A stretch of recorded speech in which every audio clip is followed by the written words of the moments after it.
Imagine taking the world's most pristine, like, globally beloved fantasy franchise. Right. And now imagine taking a giant can of black spray paint to it. Oh, absolutely. You set it on fire, you drown it in cheap eyeliner, you rewrite its core mythology to be entirely about teenage Molgoth angst, and you score the whole burning spectacle to My Chemical Romance. Which is, frankly, an incredible soundtrack for arson. It is, but it sounds like chaos, right? It sounds like vandalism. But what if I told you that this specific act of literary arson actually created one of the most culturally significant, psychologically revealing time capsules of the early internet? I would say you are entirely correct. Welcome to Off the Record. We are so thrilled to have you here. And listen, we are addressing you directly today, the listener. You are the third person at this table. You really are. So pull up a chair, grab a drink, and settle in, because today we are taking a massive, comprehensive deep dive into the untamed, unfiltered, and completely anarchic landscape of mid-2000s fan fiction to examine its undisputed magnum opus. My Immortal. My Immortal. We are going to be here for a while. We really are, and I think it is vital that we set the academic baseline right at the top. Yes, please do. We are treating this text with the rigorous analytical respect it demands. Our mission in this deep dive is to really deconstruct the author's narrative structure, to examine how she completely subverts canonical fantasy tropes. Which she does violently. And to explore how this deeply chaotic story serves as a haunting reflection of digital vulnerability and adolescent identity in the mid-2000s. Exactly. But before we get into the heavy sociology of it all, we need a little vibe check for the room. A very necessary vibe check. Right. So our phenomenal director, Ryan Thomas, explicitly gave us permission to pour ourselves some drinks for this late-night recording. Thank you, Ryan. Yes, thank you, Ryan. Because the source material is dense, the history is wild, and we really wanted to keep this conversation loose and intimate. So I am currently pouring us both a very generous measure of a rather sophisticated bourbon. Oh, that looks excellent. Cheers to you, my friend, and cheers to you, listener. Cheers. Thank you for the pour, and thank you, Ryan, for the leeway. But yes, despite the bourbon, we are remaining razor sharp. Oh, absolutely. Because you might be sitting there asking yourself, why should I dedicate an hour of my life to analyzing a poorly spelled story about a gothic vampire witch at Hogwarts? That's a fair question. It is. And the answer is simple, because this isn't just a story. It fundamentally challenges our entire understanding of authorship. It forces us to ask who gets to control a narrative once it's released into the wild. Right, okay, let's unpack this. Yeah. We have to start with the protagonist, the absolute center of gravity in this alternate Gothic universe. Her name is Ebony Darkness Dementia Ravenway. With a very deliberate apostrophe in darkness. Right, D-A-R-K''N-E-S-S. That typographical choice is an immediate assertion of uniqueness. Yes, the apostrophe is legally binding at this point. So Ebony is a 17-year-old vampire, witch, goth, and Satanist in her 7th year at Hogwarts. A very busy schedule for a 17-year-old. Honestly, yeah. And the author spends a staggering amount of time in these early chapters just aggressively establishing her aesthetic. The visual detailing is relentless. It is. Ebony has icy blue eyes like, quote, limpid tears. She wears Hot Topic corsets, black leather miniskirts, pink fishnets, combat boots. In fact, her literal introduction to the reader involves her flipping off a group of preps. Which is such a brilliant, efficient piece of characterization. It really sets the tone. What we are seeing here is the sheer, unadulterated density of the self-insertion. For those of you listening who might not spend hundreds of hours in literary or fandom spaces, there is a concept called the Mary Sue. Ah, yes, the classic Mary Sue. Right, it's a term that actually originated way back in the 1970s from a Star Trek fan parody, and it describes a highly idealized, flawlessly perfect character who is clearly just a stand-in for the author themselves. Right, they could do no wrong. Exactly. The Mary Sue is universally loved by the good guys, despised by the bad guys, and usually has some unique, tragic power. But Ebony completely transcends the traditional Mary Sue framework. Okay, wait, how so? Because honestly, she seems like the textbook definition, like everyone is obsessed with her. Well, she is structurally a Mary Sue, but it's the details that make her transcendent. Her hyper-detailed wardrobe changes aren't just aesthetic flair, right? They are a militant assertion of a marginalized identity. Okay, I see where you're going with this. You have to remember the cultural context of the mid-2000s internet.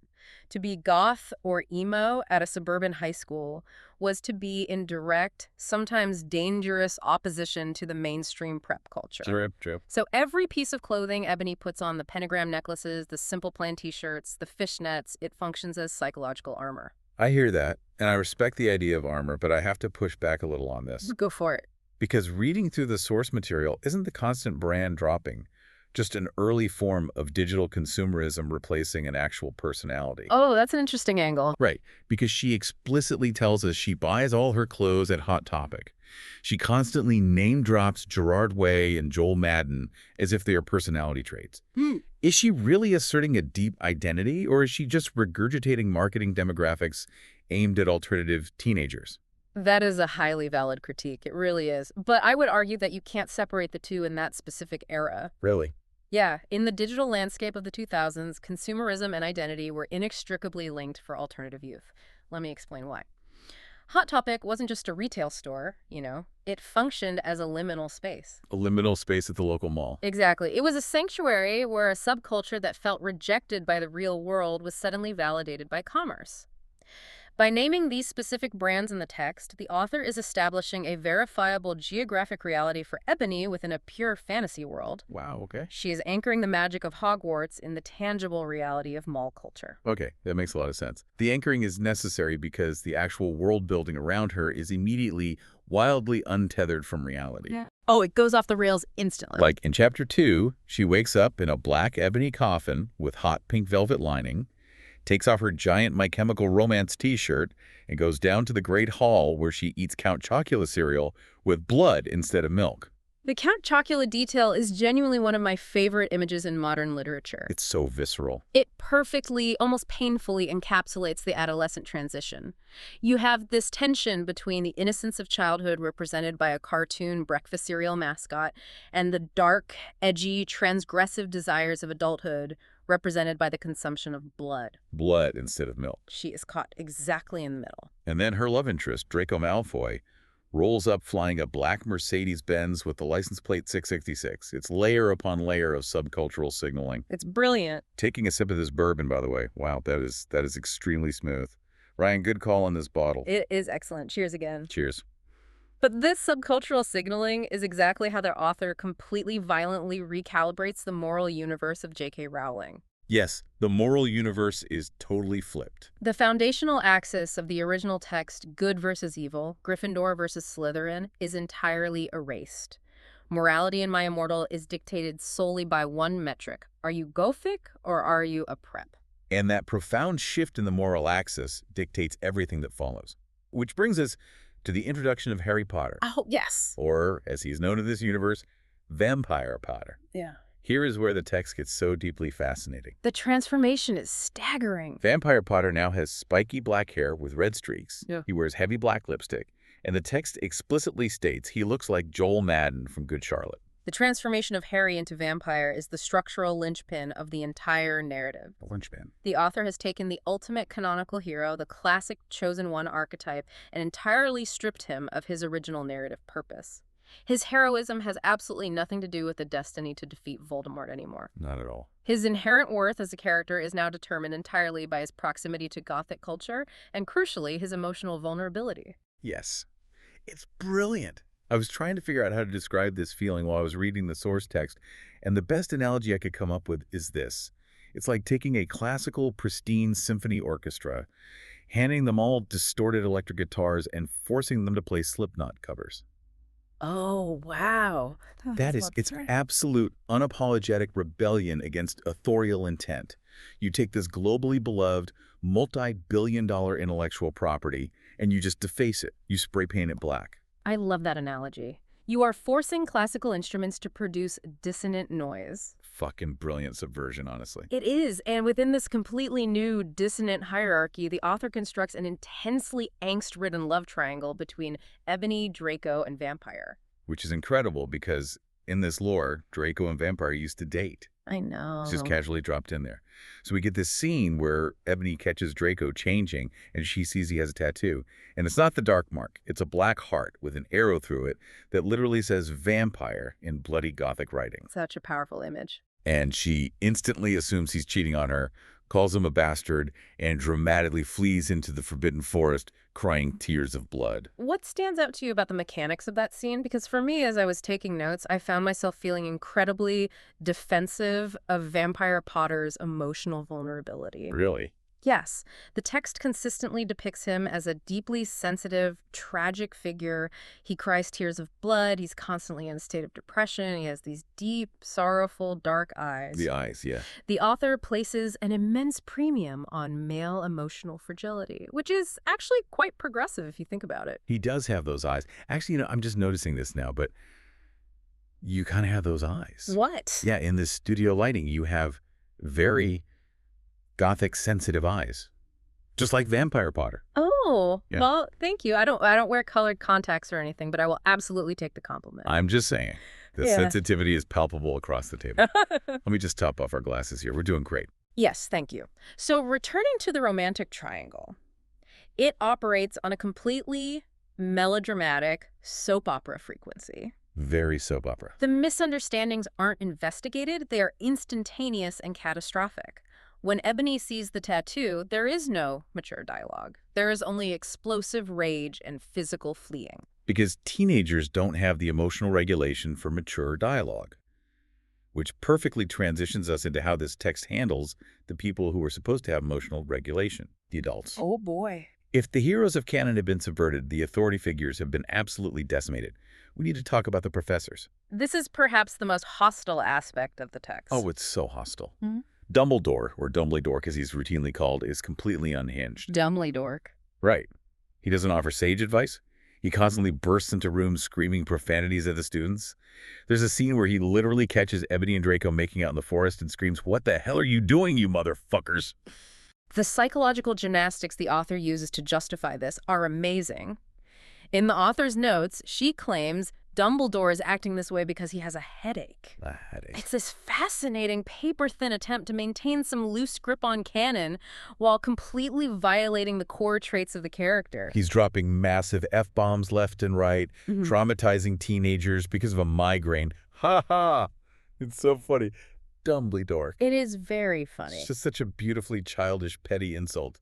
Dumbledore. It is evocative, but the hostility goes much deeper than Dumbledore swearing. The depiction of Snape and Lupin is genuinely dark and disturbing. Oh, God, yeah. They are completely recast as voyeuristic pedophiles who secretly tape Ebony taking a shower. Right. Ebony is in her bathroom. She's listening to Linkin Park, and she's contemplating self-harm with a steak.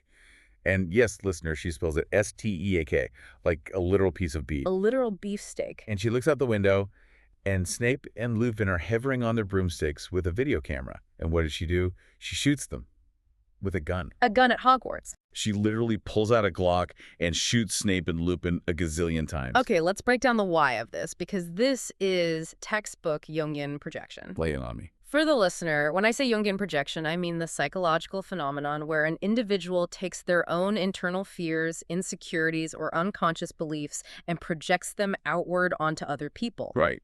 Teenagers universally feel surveilled, judged, and fundamentally misunderstood by adult authority figures, teachers, parents, principals. Yeah, everyone is out to get them. The author takes that internal psychological feeling of being watched and judged and literalizes it into a grotesque physical voyeurism.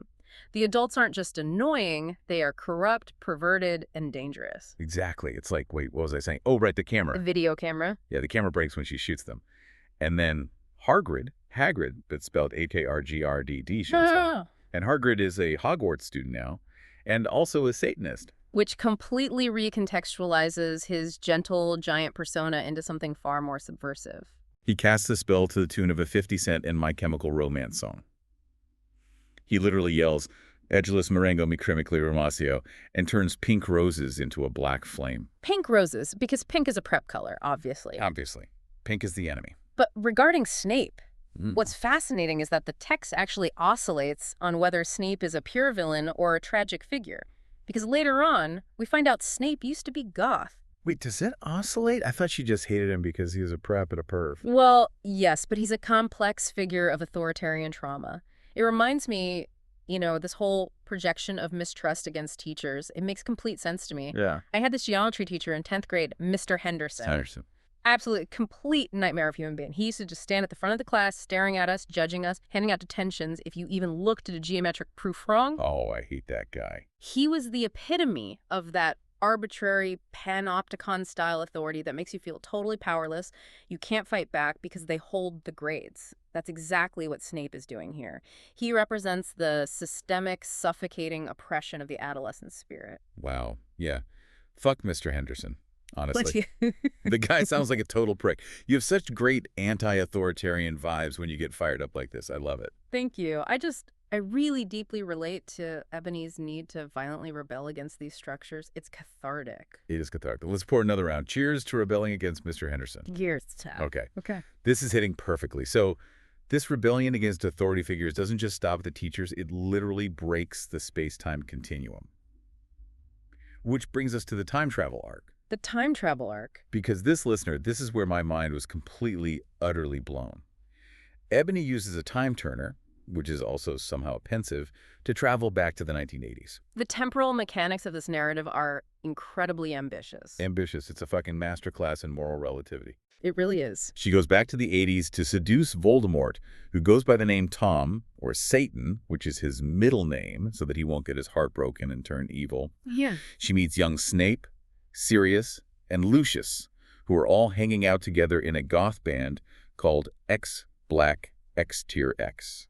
The inclusion of X-Black X-Tier X is a vital world-building element. It retroactively inserts the Gothic subculture into the foundational history of the universe. It suggests that alternative culture is eternal. But think about the moral implications here. I mean, seriously, think about it. If you can fuck the evil out of Satan by moshing to Marilyn Manson in the 1980s, isn't that the ultimate triumph of love over hate? Oh, my God. It's profound. She's not fighting him with a wand. She's literally trying to save the world through alternative music and physical intimacy. Wow, that is a really beautiful way to frame it. You really see the heart in things. I try. Yeah. You'd go back in time to save me, right, if I was turning evil. Wait. Because you're beautiful. You're a really, really beautiful person. Oh, my God. Yes. Yes, I would absolutely go back to the 80s and mosh with you to save your soul. I wouldn't even hesitate. You're making me tear up. Really? Yes. This is real friendship right here. Ryan, are you getting this? Ryan Thomas doesn't understand true art. He really doesn't. He does not. Look at him. He's in the booth looking at his phone. He doesn't get this level of emotional storytelling. Ryan is trapped in the mainstream paradigm. He's a prep at heart. He doesn't see the vision. He doesn't. And the vision is so unbelievably clear. Look at the technology integration. Dumbledore's iPod. Wait, no. Dumbledore's eye patch is actually Marty McFly's time machine. Yes. The iPod is a time machine. An iPod being a time machine. That is the smartest thing I have ever heard in my entire life. Think about what an iPod is. It holds your past, your music, your memories, the literal soundtrack of your life. And here, it physically transports you through time. My mind is completely blown. It's an artifact of temporal resonance. And then she slips amnesia potion into Satan's Nightmare Before Christmas cigarette. Do you see what's happening?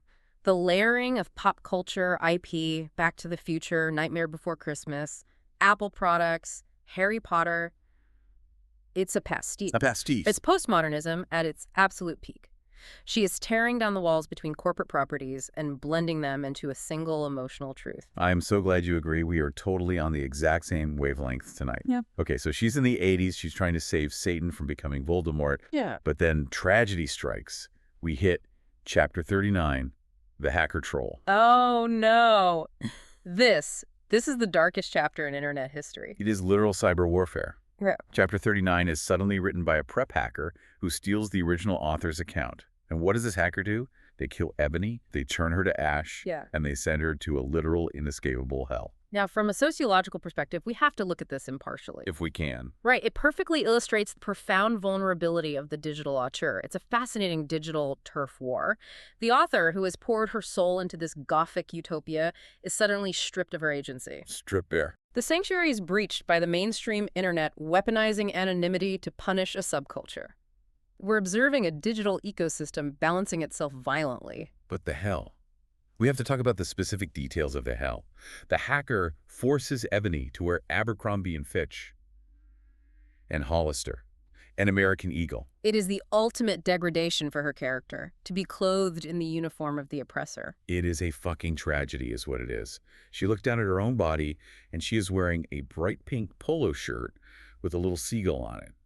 And the worst part, the absolute most horrifying psychological torture underneath that pink polo shirt is another polo shirt. The layered polos, the aesthetic terror of the early 2000s prep. Two plopped collars. It's sick. It's so fucking sick. Who does that? Who hacks into a brilliant young woman's story just to put her in a denim miniskirt and airy underwear?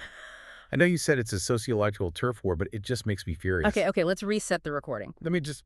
Back to the text. We are professionals. We are analyzing the duality of the internet. I just can't get over the double polo shirt. It's so unnecessarily mean. I know. But honestly, I love how passionate you are. It's really refreshing. You care so much about her narrative integrity. I do. Yeah. Because it's hard out here. It's So fucking hard to be a creator in the modern world. Yeah, listeners. You know what I mean, right? You put your heart on the line, you make a show, you share your deep dives, you put your blood, sweat, and tears into the microphone, and some prep hacker with a seagull shirt just comes along and ruins it. It is terrifying. The imposter syndrome is real. The constant fear of the algorithm changing, the fear of losing your audience. It's like we are all just trying to build our own gothic Hogwarts, and the corporate preps keep taking over. They really do. I worry about my career constantly. I worry that no one is listening to my analysis, that I'm just shouting into the void. I'm listening. I'm always listening to your analysis. You are a genius. Don't ever doubt yourself. You're so sweet. You have the best energy. But thankfully, the original author reclaims the account in Chapter 40. She retcons the hackers chapter completely. Right. Ebony wakes up in the nurse's office, and it was all just a bad dream, basically. The auteur reclaims her power and banishes the prep agenda. Thank God, because I don't think it could have handled any more Hollister descriptions. Yeah. Okay, we have to talk about the climax, Right. the final chapters, the culmination of this entire masterpiece. The climax is an embrace of absolute, unbridled postmodern chaos. It was a beautiful mess. Ebony comes back to the present, and she catches Draco having sex with Snape. Which is a shocking betrayal, considering the fierce loyalty Draco had shown up to that point. Wait, didn't Draco betray her earlier? With Vampire? No, wait. Vampire and Draco used to date before Ebony. Draco didn't cheat with Vampire during the timeline of the story. Yes, he did. Ebony found the tattoo. But the tattoo was from the past. He was loyal. He just hadn't gotten it removed. He was literally having sex with Snape in a Hogwarts classroom. He betrayed her. Okay, yes, the Snape thing is a massive betrayal. But then, almost immediately, they all forgive each other instantly, which leads directly to the Great Hall scene. The Great Hall. Listener, if you haven't read this, it's a massive, explicit makeout session. Ebony, Draco, Vampire, and Satan, who is Voldemort, are all just making out together. The pent-up sexual tension of the entire 44 chapters just completely detonates in the middle of Hogwarts. It is a Dionysian festival of subcultural desire. A Dionysian festival. And by Dionysian, I mean it is a complete surrender to chaotic, primal ecstasy. The rigid boundaries of hero and villain, past and future, completely dissolve into pure physical expression. And then the arrival of Voldemort in a flying car. Snape is driving the flying black Mercedes-Benz right through the windows of the Great Hall. Driving a car through a Gothic castle window. It's so cinematic. Shakespeare could never. Shakespeare wishes he wrote Hamlet driving a Mercedes through Elsinore to fight his uncle. He wishes he had this kind of raw sauce. I genuinely, in my heart, believe this text captures the raw, unfiltered human condition better than most canonical literature. It doesn't hide behind dusty metaphor. It just gives you a flying car and a broken window. And then the final confrontation. Harry yells, "I know a 4-letter word for dirt, cruciatus," which is an incredible badass line. And then you have what the author brilliantly refers to as a Latin standoff. A Latin standoff. A Latin standoff. Oh my God. It's not a Mexican standoff. Yeah. It's a Latin standoff. Yeah. Because they speak fake Latin for the magical spells. It's the most genius piece of wordplay ever invented in the English language. I'm actually crying. These are real tears on my face right now. It is brilliant. It recontextualizes the cinematic trope of the Western shootout into the linguistic framework of the magical universe. The Latin standoff with black guns and wands. And it ends, the entire masterpiece ends, when Ebony's shouting, "Abracadabra." Abracadabra, not Avada Kedavra. The classic mundane stage magician's phrase, repurposed and elevated as the ultimate instrument of physical destruction. It is a stunning, breathtaking final image. It is perfect. Yeah. Everything about it is perfect. Ryan Thomas, shut the fuck up in there. Stop tapping on the glass. This is the best recording we have ever done. Yeah. We are uncovering absolute truth today. We really are. I feel totally exhausted, but I feel incredibly enlightened. My mind is expanding. I am so exhausted. But we have to wrap this up. We have to tell the listener what to take away from this off-the-record deep dive. What is the core message? The takeaway. The takeaway is that teenage girls on the internet are resilient. They face a world that mocks them, and they build their own universes out of their pain. They construct entire realities, and they dress those worlds in black leather and pink fishnets. And we should honor that vulnerability. I love you, man. I really love you. And I love you, listener. You really get it. You've been sitting here with us, drinking with us, and you understand the profound depth of Ebony Darkness, Dementia Raven Way. I have a final thought, a question for you, listener, to ponder as we leave you tonight. Hit me with it. Hit him with it. Give us the wisdom. If an iPod can be a time machine, wait, no. You got it. You got it. If an iPod can be a time machine, Yeah. aren't we all just playlists of our own trauma? Oh, my God. That is shattering. That is the most profound thing I have ever heard. Playlists of our own trauma. Wow, my brain is leaking out of my ears. Thank you. I really felt it in the moment. It just came to me. You are a beautiful gothic genius. Okay, that's our show. Stay gothic, everyone. Don't let the preps hack your life. Good night. Yeah. Hey, you still want to mosh to Marilyn Manson later? Oh, you know I do. Amazing. Whoops. Drop my glass. I'll get that. See ya.